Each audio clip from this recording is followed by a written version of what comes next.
AK வராரு வழி விடு, அண்ணன் வராரு வழி விடு, வில்லன் அது இது அப்பா பாப்பா. ஆதிக் ரவிச்சந்திரனுடைய நொஸ்டால்ஜியாவுக்கு ஒரு அளவே இல்லையாடா, உன்னுடைய கடமை உணர்ச்சிக்கு ஒரு அளவே இல்லையாடான்ற மாதிரி, உன் நொஸ்டால்ஜியாவுக்கு ஒரு அளவே இல்லையாடா. அந்த ஒத்த ரூபா தாரேன் அந்த பாட்டில் ஆரம்பிச்சு என்னப்பா இது, எப்படியா இப்படியெல்லாம் யோசிக்கிறீங்க? அதாவது ஒரு ஸ்பூஃப் மூவி மாதிரி தான் இது. அஜித்தை வச்சு அஜித்துடைய ஸ்பூஃபே பண்ணுறாங்க. ஆனால் அதையே வந்து என்ஜாய் பண்ணுறாங்க. அது வந்து ஒரு நொஸ்டாலஜிக் ஃபீலிங் இருக்கிறதுனால அந்த மக்களுடைய மனப்பான்மை, மக்களுடைய மனசு, இதை பார்க்குறவங்களுடைய மனசை வந்து டைரக்டர் அவ்வளோ தூரம் புரிஞ்சு வச்சுருக்கான் அப்படின்றது தான் என்னுடைய ஒரு ஒப்பீனியன். இது பாட்டு ஒத்த ரூபா தார அது பேக்ரவுண்டில் ஓடுது. திடீர்னு பார்த்தா பெரிய ஒரு யாட்டு காட்டுறாங்க. அங்கே எல்லாம் தவுளும் ட்ரெஸ் போட்டு பொண்ணுங்க டிக் டிக் டிக் அப்படின்னு ஒரு ஸ்டெப்பில் போகிறாங்க. அதை வேறு ரீமிக்ஸ் வேறு பண்ணிக்கிறாங்க. அந்த இதை டக் டக் டக் டடக் டடக் டக். எப்படி இருந்தாலும் குட் பேட் அக்லி வேறு லெவலில் தாங்க போகுது. ஏன்னா ஆதிக்குன்ற இந்த டைரக்டருடைய பவர் வந்து நம்ம மார்க் ஆண்டனியில் பார்த்தோம். இப்போ லேட்டஸ்ட்டாக வந்ததில் இந்த மார்க் ஆண்டனியுடைய அந்த ஒரு சக்ஸஸுக்கு ஒரே காரணம் ஆதிக்கு தான் அப்படின்னு தான் எனக்கு தோணுது. எஜே சூர்யா இருக்கார், சில்க் இருக்காங்க, விஷால் இருக்கார், இந்த மாதிரி விஷயங்கள் அதெல்லாம் இருந்தாலும் எனக்கு தோன்றது என்னென்னா, இது ஒரே ஒரு காரணம் வந்து ஆதிக்கு தான். ஏன்னா வந்து அவர் பிளேஸ் பண்ண அந்த இது இருக்குது பார்த்தீங்களா, அந்த timing and the matter of the fact அப்படின்ற மாதிரி அந்த டைமிங், அந்த ஒரு சீன்ஸையும் பிளேஸ் பண்ணி அதுக்கு நடுவில் எப்போ பாட்டு வரணும், எப்போ எமோஷன் வரணும், எப்போ அந்த ஒரு காமெடி வரணும் அப்படின்றது, அந்த பழைய கால அந்த நொஸ்டால்ஜியா எப்பப்பெல்லாம் அதை தூண்டணும், இந்த மாதிரி விஷயங்கள் பண்ணி அந்த படம் நம்ம பார்த்தோம். இப்போ இந்த படத்தில் குட் பேட் அக்லியில் அஜித்துக்கு ஒரு பையன் வேறு இருக்கார், இவ்வளோ கதை வேறு இருக்குது. இதை சும்மானா எடுத்து ஒரு ட்ரெய்லர் கட் மாதிரி அதாவது டக்கு டக்கு டக்கு டக்குன்னு போட்டு தேட்டரில் ஓட்டினாலே படம் வந்து சூப்பர் ஹிட்டு தான் விடுங்க, ஒரு 500 கோடி அடிக்கும்னு வைங்க. ஆனால் இதில் கதை வேறு இருக்குது. பையனாக ஒருத்தன் நடிக்கிறான், பையனுக்கு ஏதோ பிரச்சனை, அதுக்கு வில்லனாக வந்து நம்ம அர்ஜுன் தாஸ் வேறு. Arjun Das this is my game அப்படின்றாரு அஜித்துடைய டைலாக். இதில் சிம்ரன் வேறு வராங்க, த்ரிஷா வராங்க. த்ரிஷா வந்து என்ன சொல்கிறாங்க, என் அப்பாவை வந்து கார்லேருந்து தள்ளி விட்டவன் அவன், எங்கேருந்து எங்கப்பா கனெக்ஷன் கொடுத்துருக்கா ஆதிக், மங்காத்தாவுடைய ரெஃபரன்ஸ் எல்லாம் வருமா, வில்லன்லாம் வருமா, இந்த படம் இந்த ஒத்த ரூபாய் தார இந்த பாட்டு இதுக்கே ஒரு ரெஃபரன்ஸ் வருமா, அப்படியே கதை வந்து ஒரு 20 years ட்ராவல் ஆகுமா, இப்படி பல கேள்விகள் தான் வந்து மைண்டில் ஓடின்னு இருக்குது நிறைய பேருக்கு என்னென்னா கதையை தெரிஞ்சுக்கணும். படம் வந்ததுக்கப்புறம் பாருங்க அப்படின்னா கேட்க மாட்டாங்க. நம்ம ஆளுங்க வந்து முதல்ல வந்து கதையை கெஸ் பண்ணோம், இது இப்படி இருக்குமா, இது அப்படி இருக்குமா. ஏன்னா ஹியூமன் நேச்சர் அது. அடுத்த ஆளோட நான் வந்து ரொம்ப டேலண்டட், எனக்கு வந்து மூளை இருக்குதுப்பா, நான் தான் மூளைக்காரன் அப்படின்னு காட்டுறதுக்காக பல எக்ஸ்டென்ட் வரைக்கும்லாம் போவாங்க, ரொம்ப தூரம்லாம் போவாங்க நம்ம ஆளுங்க. அதை நம்ம பார்த்துருக்கோம். அந்த மாதிரி தான் இதில் வந்து இந்த படத்துடைய இந்த டீசர் வந்த போதே கொஞ்சம் ஒரு இதெல்லாம் வந்தது. அவர் ஏதோ சூப்பரண்டாக இருக்கார், அந்த ஜெயிலுக்குள்ளேயே அவர் வராரு, அவரே ரோல் போடுறாரு, அவரே பிரேக் பண்ணுறாரு, இப்படிலாம் வந்தது. இப்போ ட்ரெய்லர் வந்தோடனே இப்போ அப்பா பையன் அது இது என்னன்னா நடக்குது இதுக்குள்ளே அப்படின்ற அந்த ஒரு கன்ஃபியூஷனில் மக்கள் வந்து அப்படியே அவன் எதோ சொல்லுங்கிறானுங்கப்பா.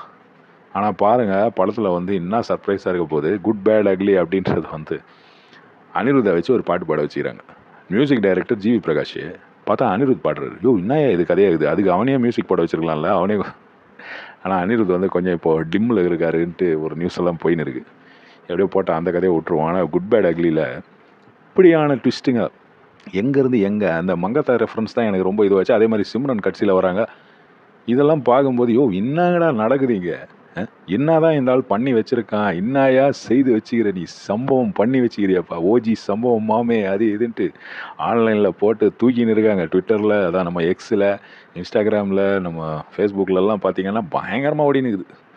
யூடியூப்பில் வந்து ரொம்ப கம்மி தான் இதை பற்றியான ரிவ்யூஸ் அதெல்லாம் இருக்குது. ஆனாலும் வந்து நம்ம அந்த சோஷியல் மீடியா பிளாட்ஃபார்ம்ஸ் எல்லாம் பார்த்திங்கன்னா வேறு லெவலில், அதாவது இதை ஒரு ஹேஷ்டேகாக போட்டு அடித்து தள்ளினே இருக்காங்க. நான் தான் ஆகப்போது தெரில 10ஆம் தேதி. இவர் வேறு அஜித் வேறு ரேசிங்க்கு நடுவில் இதை பற்றி பேசியிருக்காரு. அது ஃபாரின் மீடியா முன்னாடி வெளிநாட்டில் பேசுகிறார். இட்டாலியிலேயே எங்கேயோ பேசினார் போல இருக்குது. அவரு பேசியிருக்காரு. இந்த ஆள் ப்ரொமோஷன் அது இதெல்லாம் பண்ணவே மாட்டார், இவர் வந்து இப்படி ஒரு விஷயம் பேசியிருக்காரு, 10ஆம் தேதி ரிலீஸ் ஆகுதுன்ற மாதிரி சொல்லியிருக்காரு. அப்போ அவ்வளோ அவருக்கு இந்த படத்தில் ஒரு அட்டாச்மெண்ட்டு, இந்த படத்தில் வந்து அவ்வளோ மேட்ரு இருக்குதுன்னு அவருக்கு தோணுது.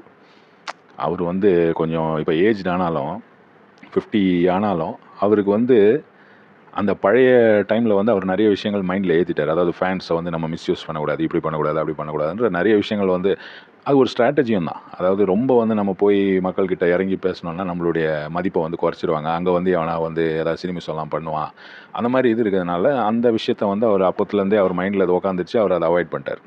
இப்போ வந்து இந்த படம் ரிலீஸ் ஆகும்போது கூட அவர் எதுவும் ப்ரொமோஷனுக்கு அதுக்கு இதுக்கெல்லாம் வரல. அவருடைய ரெகுலர் கிமிக் தான் அது. ஆனாலும் இந்த கிமிக்கு தான் நான் சொல்லுவேன். ஏன்னா அது ஒரு ஸ்ட்ராட்டஜி தான் அது. இப்படி இருந்தாலும் இந்த படம் வரும்போது இவர் ஃபாரினில் வெளிநாட்டில் ஒரு இதில் பேசும்போது இந்த படத்தை பற்றி ஒரு ரெஃபரன்ஸ் எடுத்து விட்றாரு. அது வைரல் ஆகுது. எப்படி போட்டு எப்படியெல்லாம் வந்து ஆனால் அந்த டைமில் ஒரு ஸ்டாராக இருந்தாலும் இப்போவும் அந்த வைபை மெயின்டைன் பண்ணினே போகிறாரு பாருங்க. அதாவது அவர் எந்த ரோலில் வந்தாலும் அதை தூக்கி வச்சு நம்ம வந்து சம்பவம் பண்ணுவோன்னு ஒரு கூட்டமே இருக்கிறாங்க.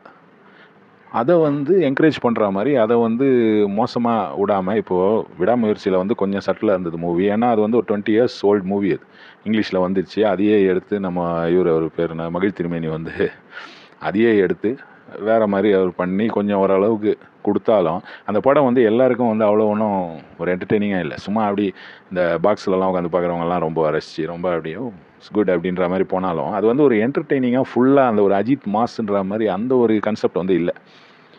குட் பை டக்லியில் அதை தான் வந்து பூர்த்தி பண்ண போகிறாரு. இதுக்கப்புறம் படம் வேறு அவ்வளோவா இல்லை போல இருக்கு அவருக்கு. இன்னும் சைன் பண்ண மாதிரியெல்லாம் தெரியல. இன்னும் சைன் பண்ணியிருந்தாருன்னா அதுவும் வேறு லெவலில் போகும். இந்த படம் ஆனால் 10ஆம் தேதி ரிலீஸ் ஆகுது. ஃபஸ்ட் நாளே வந்து ரெக்கார்டெல்லாம் பிரேக் பண்ணணுன்ற மாதிரி பேசினுக்கிறாங்க. எனக்கும் அதுதான் தோணுது. ஏன்னா இந்த படத்துடைய அந்த வைப்பு பார்க்கும்போது ஐயோ யாரெல்லாம் இருக்காங்க, யோகி பாபு, த்ரிஷா, நயன்தாரா தான் இல்லை போகுது. அது வேணாம், அது வந்தாலே கான்ட்ரவர்சி இடம், அதை விட்டுருவோம். இவங்க அந்த பில்லா இதுக்காக நயன்தாராவை கொண்டு வந்தால் நல்லா இருந்திருக்கும்னு நினைக்கிறேன். ஆனால் அதுக்கு அந்த அம்மா 100 கோடி 500 கோடியெல்லாம் கேட்டிருப்பாங்க. சொல்ல முடியாதுல்ல. அவங்க வந்து அவங்க பணம்னா அது பணம், மற்றவங்க பணம்னா அது வந்து கொடுக்குறது தானே அப்படின்ற மாதிரி அந்த ஒரு ஆட்டிடியூட் அவங்களுக்கு. அதனால் அந்த அம்மா விட்டாங்க போல இருக்குது. இல்லை உள்ளே இருக்கிறாங்களான்னு தெரியல, இன்னும் ஏதாவது ரெஃபரன்ஸ் இருக்குதான்னு தெரியல. ஆனால் சிம்ரனு, த்ரிஷா, ஏகே, நம்ம யோகி பாபு, அப்புறம் காமெடி நிறைய பேர் வராங்க. இதில் அர்ஜுன் தாஸ் தான் மெயின் வில்லன் மாதிரி வராரு. திஸ் இஸ் மை கேம் அப்படின்றார் அவர். இது அஜித் டைலாக் ஆச்சியா, நீ ஏன் சொல்கிற அப்படின்னும் போது டக்குன்னு இது பண்ணி அஜித் வந்து சோ ஸ்வீட் அப்படின்ற மாதிரி கலாய்க்கிறார். என்னப்பா இது, இப்படியெல்லாம் யோசிக்கிறீங்க? அதாவது ஒரு ஸ்பூஃப் மூவி மாதிரி தான் இது. அஜித்தை வச்சு அஜித்துடைய ஸ்பூஃபே பண்ணுறாங்க. ஆனால் அதையே வந்து என்ஜாய் பண்ணுறாங்க. அது வந்து ஒரு நொஸ்டாலஜிக் ஃபீலிங் இருக்கிறதுனால அந்த மக்களுடைய மனப்பான்மை, மக்களுடைய மனசு, இதை பார்க்குறவங்களுடைய மனசை வந்து டைரக்டர் அவ்வளோ தூரம் புரிஞ்சு வச்சுருக்கான் அப்படின்றது தான் என்னுடைய ஒரு ஒப்பீனியன் இது.